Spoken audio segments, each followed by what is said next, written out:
우리 다시 한번 마음을 다짐하겠습니다. 주여 말씀하옵소서.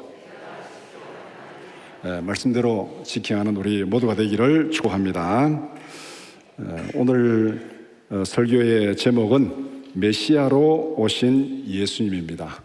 메시아는 히브리어로 메시아고, 이것을 헬라어로 말하면 그리스도고, 이것을 우리말로 말하면 구세주, 구원자, 그렇게 됩니다. 그러니까 메시아, 그리스도, 구세주 다 같은 얘기입니다. 우리가 자칫 헷갈리기 쉬운데, 메시아로 오신 예수님. 우리가 질병을 치료하는 과정을 한번 생각해 보면은 이 구원의 진리를 좀 쉽게 이해를 할 수가 있습니다. 여러분들이 뭐 크고 작은 병이 한번 다 걸려 보셨겠죠. 하다못해 감기를 걸려도 걸렸을 겁니다. 그러면은 몸에 뭔가 증상이 있잖아요. 몸이 왜 이러지? 왜 기침이 나지? 왜 열이 나지? 하면 뭔가 증상이 있습니다. 그러면은 이 증상의 원인이 뭔지를 우리가 병원에 가서 이제 진단을 하게 됩니다. 그러면은 뭐 유행성 독감이다, 아니면은 뭐 코로나다, 아니면 등등 이제 원인이 나오면은 거기에 맞는 치료를 위한 처방전을 내립니다. 이게 어떤 질병에 따라서는 약물로 치료할 수 있고, 어떤 거는 또 입원해서 수술해야 되고 등등 그 처방전을 내리는 거죠. 그 처방에 따라서 실천합니다. 수술을 하든지 약을 먹든지 그렇게 하면은 이제 병에서 치료를 받고 회복되는 것, 이것이 우리가 보통 일반적으로 육체적인 병을 치료하는 과정입니다. 영적인 질병을 치료하는 것도 마찬가지입니다. 복음은 영적인 질병을 치료하기 위해서 하나님께서 보여주신 처방전입니다. 처방전대로 실천하면은 죄와 죽음에서 구원받습니다. 이게 하나님께서 우리에게 전한 복음이에요. 우리가 이 병에 걸렸을 때도 의사의 처방대로 하면은 치료받습니다. 물론 세상의 의사는 처방대로 한다고 해서 100% 치료되는 건 아닙니다. 그러나 하나님은 전지전능하시는 분입니다. 전지전능하신 분이 제시한 처방전대로 하면은 100% 치료받고 구원받을 줄 믿습니다. 이게 복음입니다. 이게 복음입니다. 오늘 함께 읽은 사도행전 3장 19절에서 24절은 이 복음, 영적인 질병을 치료하는 처방전을 간단하게 우리에게 소개한 말씀이 사도행전 3장 19절에서 24절입니다. 메시아로 오신 예수님에 대해서 말씀하고 있습니다. 하나님께서 처방전을 주시고 그 처방전을 실천할 메시아로 예수님을 보내셨다, 그것을 말씀하고 있습니다. 그래서 사도행전 3장 19절에서 24절을 두 단락으로 나눠서 함께 살펴보고자 합니다. 첫 번째는 하나님이 예정하신 메시아 19절에서 21절 말씀, 두 번째는 선지자들의 예언대로 오신 메시아 22절에서 24절 말씀입니다.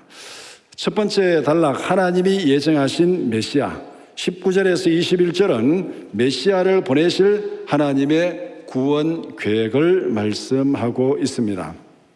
첫 번째는 하나님께서 계획하신 구원 방법을 말씀하고 있습니다. 19절에서 구원받는 구체적인 방법을 우리에게 말씀합니다. 먼저 회개하고 돌이키라.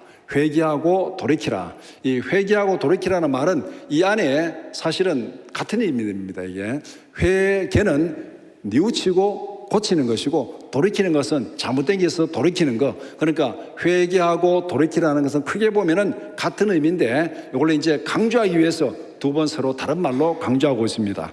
회개는 후회나 감정적인 슬픔을 넘어서 마음의 방향을 전환하는 것까지, 회하고 개 안에 이미 고치는 것도 다 포함되어 있는데, 회개하는 것하고 돌이키는 것하고 구분해서 설명하자면, 회개는 감정적인 슬픔, 후회하는 것, 안타까워하는 것, 그 이상을 넘어서 마음의 방향을 바꾸는 것, 이것까지 우리가 회개하는 것에 포함시킵니다.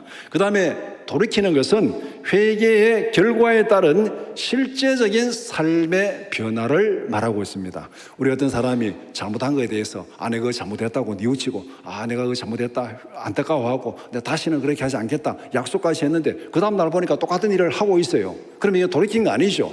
그러니까 회개하고 돌이키라는 말 속에 진짜 회개는 뉘우치고 돌이키는 거 다 포함되는데, 회개하고 돌이키라는 말 속에는 자기 중심적인 삶을 버리고 하나님의 뜻에 따르는 삶을 살라는 것, 마음이 바뀌고 생각이 바뀌고 행동이 바뀌는 것, 이것이 바로 회개하고 돌이키라. 자기의 죄 가운데서 욕망 가운데 살던 삶을 돌이켜서 하나님의 말씀에 순종하는 삶으로 돌아오라. 이것이 회개하고 돌이키라는 것, 구원받는 방법의 첫 번째 단계입니다. 그 다음에 두 번째는 죄 없이함을 받으라. 죄 사함을 말씀하고 있습니다.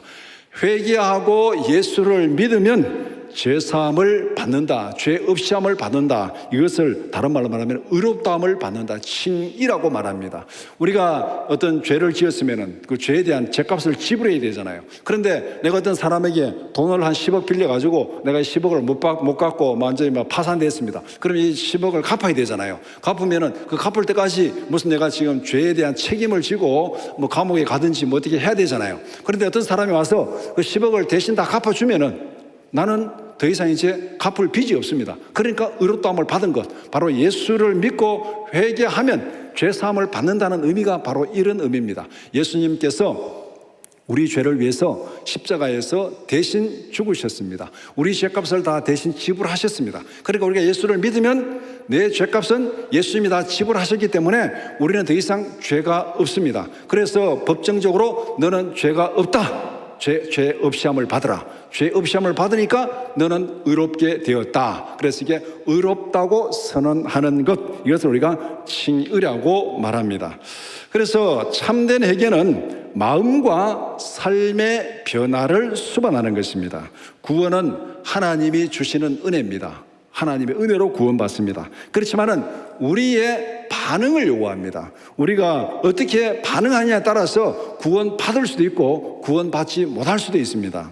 참된 회개는 단지 감정적인 후회가 아니라 주님께로 돌이키는 삶의 변화가 수반되어야 됩니다. 그래서 죄사함은 회개와 믿음을 통해서 받는 가장 큰 복이 죄사함, 죄 없이함을 받으라. 우리가 왜 고통 가운데서, 왜 죽음 가운데 멸망당할 수밖에 없습니까? 그 이유는 죄 때문에 그렇게 되는 거예요. 아담이 범죄함으로 죄가 들어있기 때문에 우리가 죄 가운데서 고난당하고 죽음을 당할 수밖에 없습니다. 그러면 여기서 우리가 구원받기 위해서 가장 중요한 게 뭡니까? 죄를 없이 하는 거예요. 죄를 없이 하는 거.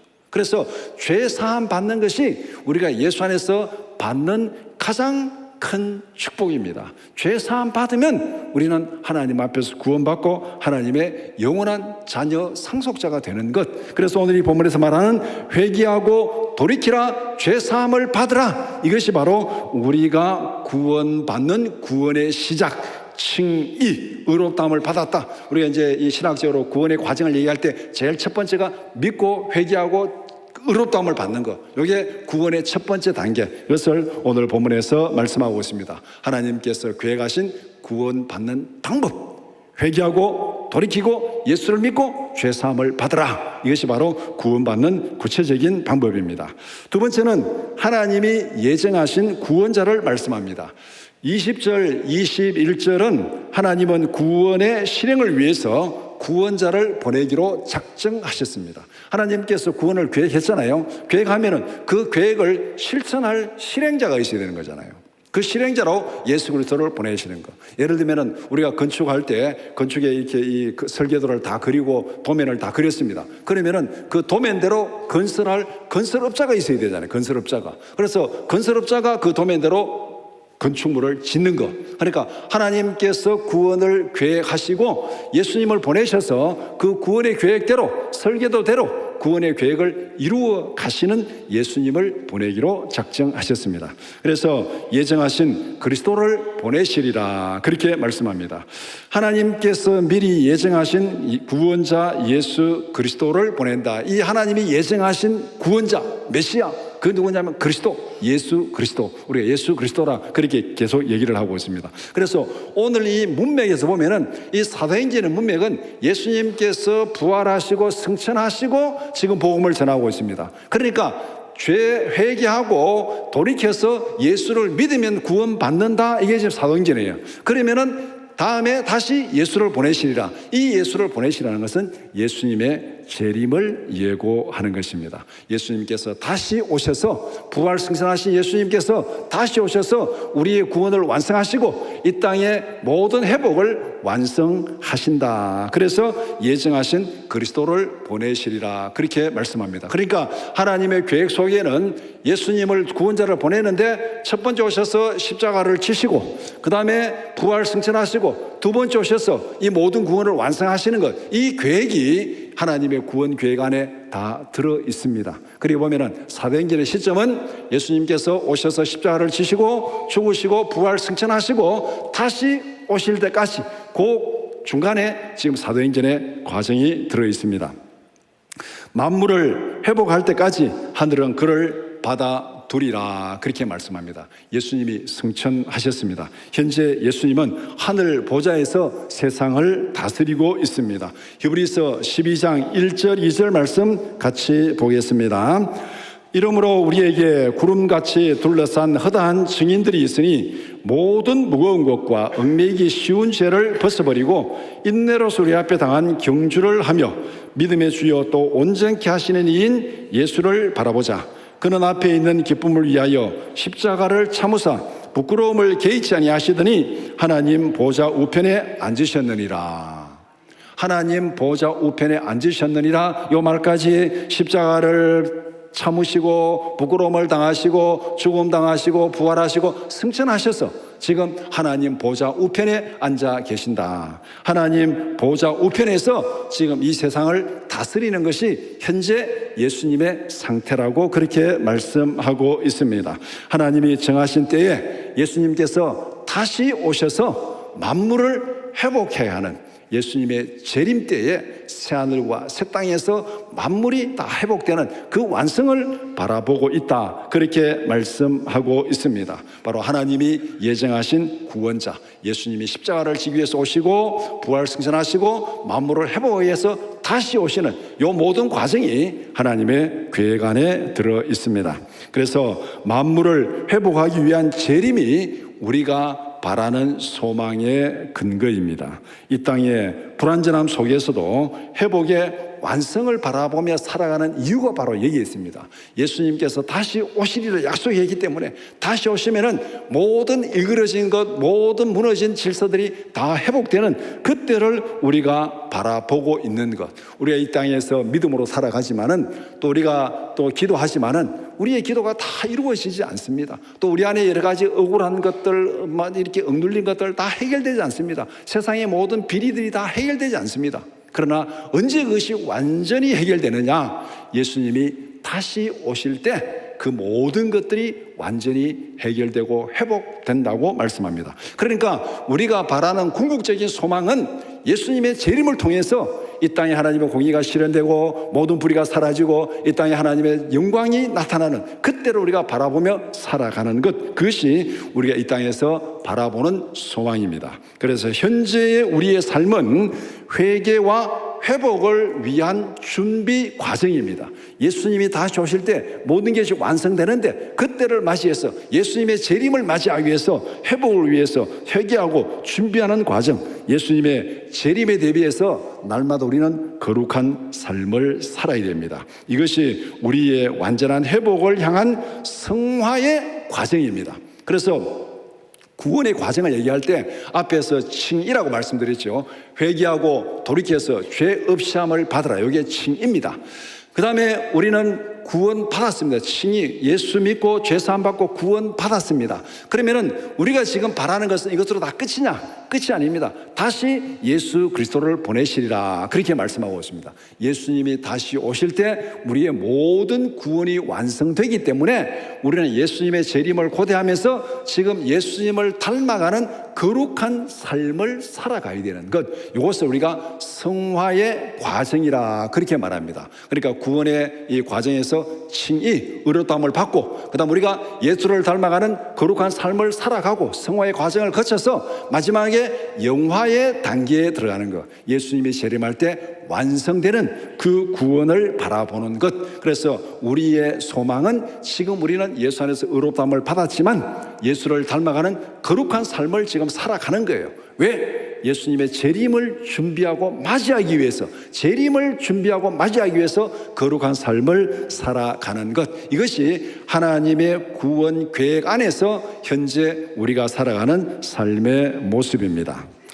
그 다음에 두 번째 단락은 선지자들의 예언대로 오신 메시아에 대해서 말씀합니다. 22절에서 24절은 메시아에 대한 선지자들의 일관된 예언을 말씀하고 있습니다. 첫 번째는 메시아에 대한 모세의 예언을 말씀합니다. 모세는 자기와 같은 선지자가 올 것이라고 그렇게 말씀하고 있습니다. 나와 같은 선지자를 세우리라. 모세는 하나님과 백성 사이의 중보자입니다. 하나님과 백성 사이의 중보자고, 그 다음에 모세는 율법을 받아서 백성들에게 전달한 사람, 이게 모세가 한 일입니다. 하나님과 백성들 사이에 백성들을 위해서 기도하고 하나님의 뜻을 전달하고 하나님의 계명을 받아서 백성들에게 전달하는, 이것이 모세가 한 일인데, 모세와 같은 역할을 하는 더 위대한 선지자 예수 그리스도를 세우시리라, 그렇게 말씀합니다.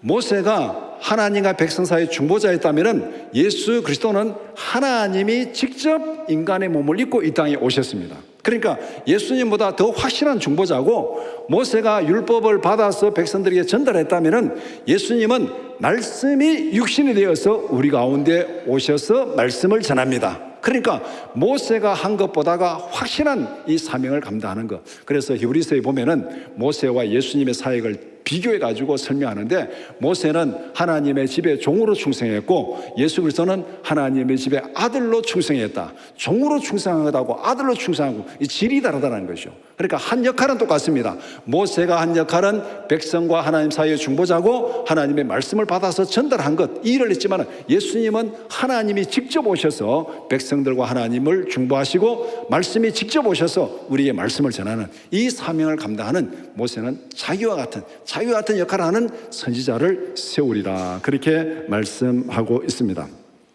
그 다음에 그 자기와 같은 선지자를 보내면서 모세가 덧붙인 말이 뭡니까? 그의 말을 듣지 아니하면 멸망을 받으리라. 그의 말을 듣지 아니하면 멸망을 받으리라. 모세의 한 일도 마찬가지잖아요. 출애굽부터 시작해가지고 가나안 땅까지 가는 과정에서 모세가 하나님의 뜻을 받아서 백성들에게 전하고 또 모세가 길을 인도하고 다 하는데, 그 과정에서 모세의 말을 듣지 않는 자들은 다 멸망받았습니다. 출애굽 때부터 6월절에 어린 양의 피를 문설주에 바르라, 그러면은 죽음의 천사가 넘어가리라. 그런데 그 말을 듣지 않고 피를 바르지 않는 사람은 다 죽었어요. 피를 바로 순종하며 살았습니다. 그리고 홍해를 건너면서 광야를 거쳐가면서 가나안까지 가는 모든 과정에서 모세가 시키는 대로 순종하는 사람들은 구원받았고 약속의 땅에 들어갔고, 모세가 시키는 말에 거역하고 불순종하는 자들은 그들은 다 광야에서 멸망을 당했습니다. 마찬가지로 모세와 같은 선지자를 세우는데 그의 말을 듣지 아니하면 멸망을 받으리라. 예수님은 말씀이 육신이 되어서 우리 가운데 오신 하나님의 아들입니다. 예수님의 말씀에 순종하는 것이 구원의 핵심입니다. 애굽에서 나온 이스라엘 백성들이 가나안 땅에 들어가는 핵심은 뭐냐면, 모세가 시키는 대로 말씀을 받아서 전하는 그 말씀대로 순종하면은 들어가는 거예요. 불순종하면은 죽는 거예요. 그 마찬가지로 우리가 이 땅에서 구원받는 방법은 예수님의 말씀에 순종하는 것. 모세의 말씀에 불순종하면 광야에서 다 죽었듯이 예수님의 말씀에 불순종하면은 우리 이 땅에서 구원받을 수 없습니다. 이 땅에서 구원받는 가장 핵심적인 것은 예수님의 말씀에 순종하라. 그의 말을 듣지 아니하면 멸망을 받으리라. 이 말씀을 요한복음 14장 6절에서 이렇게 말씀합니다. 우리 같이 보겠습니다. 예수께서 이르시되 내가 곧 길이요 진리요 생명이니 나로 말미암지 않고는 아버지께로 올 자가 없느니라. 예수님을 통하지 아니하고서는, 예수님의 말씀에 순종하지 아니하고서는 하나님께로 올 자가 없다고 그렇게 말씀하고 있습니다. 그래서 복음은 선택이 아니라 순종해야 될 하나님의 명령입니다. 하나님의 말씀에 대한 태도가 우리의 구원을 결정합니다. 하나님께서 이렇게 하면 구원받는다 이렇게 선언하면 거기에서 우리가 그렇게 할 수도 있고 안 할 수도 있고 선택이 아니에요. 왜냐하면 그렇게 하지 않으면 죽음이고 멸망이니까 선택이 없는 거죠. 우리의 궁극적인 목표는 사는 거잖아요. 사는 거기 때문에 거기에는 선택의 여지가 없습니다. 그 말씀대로 순종하면 삽니다. 믿으면 구원받고 그 말씀을 거절하고 믿지 아니하면 멸망받는다. 여기에는 다른 선택은 없습니다. 멸망받기로 작정했다면 하나님의 말씀에 불순종하면 돼요. 내가 구원받아야 되겠다 그렇게 생각하면 하나님의 말씀에 순종하면 됩니다. 다른 선택은 없습니다. 순종하면 구원받고 불순종하면 멸망받는다. 이 구원의 원리를 사도행전 16장 30절 31절 이렇게 말씀합니다. 우리 같이 보겠습니다. 그들을 데리고 나가 이르되 선생들이여 내가 어떻게 하여 구원을 받으리까 하거늘 이르되 주 예수를 믿으라 그리하면 너와 내 집이 구원을 받으리라. 아멘입니까? 어떻게 해야 내가 구원을 받겠느냐? 이 질문에 답변은 딱 하나입니다. 주 예수를 믿으라. 그리하면 너와 내 집이 구원을 받으리라. 그렇게 말씀합니다. 그래서 이 예수 안에 있으면 구원받고 예수 밖에 있으면 멸망당한다. 이 구원의 원리를 요한복음 15장에서는 포도나무 비유를 들어서 설명하고 있습니다. 우리는 포도나무 가지고 예수님은 포도나무 줄기고 가지가 줄기에 붙어 있으면 살아서 열매를 많이 맺고 가지가 줄기에서 떨어지면 말라서 밖에 버려져서 태워진다. 그렇게 말씀하고 있습니다. 구원의 핵심은 하나님께서 우리에게 보여주시는 구원의 핵심은 예수 안에 있으면 구원받고 예수 밖에 있으면 멸망당한다. 이것을 분명히 말씀하고 있습니다. 두 번째는 메시아에 대한 선지자들의 일관된 예언을 말씀하고 있습니다. 모든 선지자들이 예수 그리스도에 초점을 맞추고 있습니다. 앞에서 모세로부터 시작해가지고 모든 선지자들이 예수님의 오심을 예언하고 있습니다. 이 선지자는 모세로부터 해가지고 이 세례요한까지 다 성경에서는 선지자라고 그렇게 분류를 합니다. 그러니까 이 사람들이 하나같이 예언하는 내용이 뭐냐면 예수님의 초점을 맞추는 거죠. 모세도 앞에서 그랬잖아요. 나와 같은 선지자를 하나 세우리라. 그 예수 그리스도를 예고를 했습니다. 그리고 하나님은 다윗의 후손에서 한 왕을 세우겠다고 그렇게 말씀하셨습니다. 모세를 통해서 나와 같은 선지자를 세우리라. 다윗의 후손을 통해서 한 왕을 세우리라. 이사야 11장 10절 말씀 같이 보겠습니다. 그날에 이새의 뿌리에서 한 싹이 나서 만민의 기치로 설 것이요 열방이 그에게로 돌아오리니 그가 거한 곳이 영화로우리라. 다윗의 뿌리에서 한 싹이 나서 그가 만민의 구세주가 되리라고 그렇게 말씀하고 있습니다. 이것은 바로 메시아에 대한 약속, 예수님의 초점을 맞추는 거예요. 모세도 예수님의 초점을 맞추고 있고 또 다윗을 통해서도 예수님의 초점을 맞추고 있습니다. 그리고 메시아를 통한 하나님의 나라와 만물의 회복을 약속합니다. 그 이후에는 선지자 예레미야도 똑같이 하고 에스겔 선지자도 하나님께서 새로운 마음을 주어서 그 마음에서 모든 불순종의 마음을 제거하고 성령을 보내주시어서 만물을 회복하게 하리라. 그렇게 약속하고 있습니다. 에스겔 36장 26절 27절 같이 보겠습니다. 또 새 영을 너희 속에 두고 새 마음을 너희에게 주되 너희 육신에서 굳은 마음을 제거하고 부드러운 마음을 줄 것이며 또 내 영을 너희 속에 두어 너희로 내 율례를 행하게 하리니 너희가 내 규례를 지켜 행할지라. 너희가 내 규례를 지켜 행할지라. 왜 이게 중요합니까? 앞에서 모세가 뭐라 그랬습니까? 나와 같은 선지자 예수 그리스도를 세우는데 그의 말을 들으면 구원받고 그의 말을 듣지 않으면 멸망당하리라. 그러면 구원받는 방법이 뭐예요? 선지자들이 하나님의 말씀을 전한 그 말씀을 들으면 구원받는 것. 그래서 이스라엘 백성들이 계속 하나님 앞에 불순종하고 거역하고 그리하니까 하나님께서 성령을 보내가지고 그들 마음속에는 굳은 마음, 불순종의 마음을 다 제거하고 부드러운 마음을 주어서 하나님의 말씀에 순종하게 하겠다. 이것이 무엇입니까?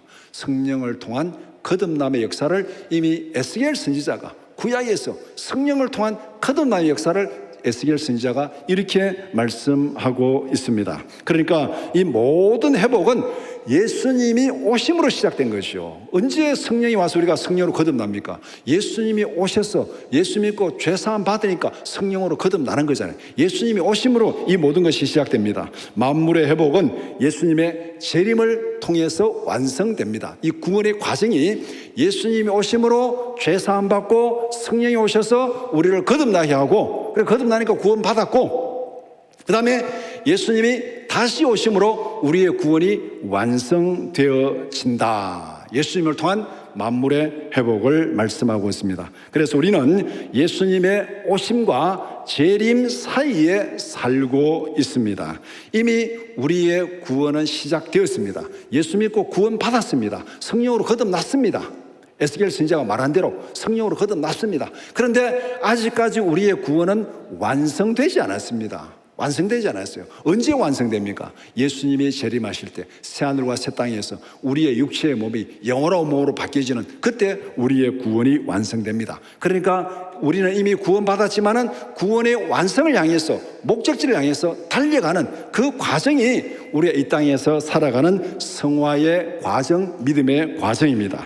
이런 우리의 삶의 원리를 빌립보서 3장 12절에서 14절 이렇게 말씀합니다. 같이 보겠습니다. 내가 이미 얻었다함도 아니요 온전히 이루었다함도 아니라 오직 내가 그리스도 예수께 잡힌 바 된 그것을 잡으려고 달려가노라. 형제들아, 나는 아직 내가 잡은 줄로 여기지 아니하고 오직 한 일, 즉 뒤에 있는 것은 잊어버리고 앞에 있는 것을 잡으려고 표대를 향하여 그리스도 예수 안에서 하나님이 위에서 부르신 부름의 상을 위하여 달려가노라.